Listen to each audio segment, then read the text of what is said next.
今天我要去见《超能一家人》里面我最喜欢的男演员艾伦老师。哎呀，艾伦老师真是好高好帅呀！你也好高好帅呀！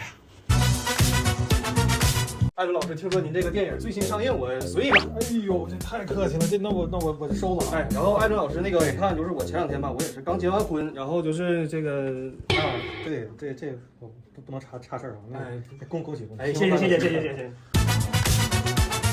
听说咱们还有一个会飞的姐姐和不死的爷爷，他们来了，你看这不我姐背着我爷跟外边飞呢吗？啊。然后您这个超能力主打的就是一个超能力 WiFi 的一个形式，对吧？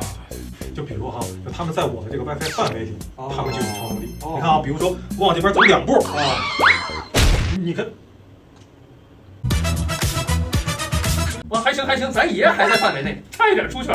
艾伦老师，您的外卖。哎，来了，哎，不是哥，咱爷咋不动了呢？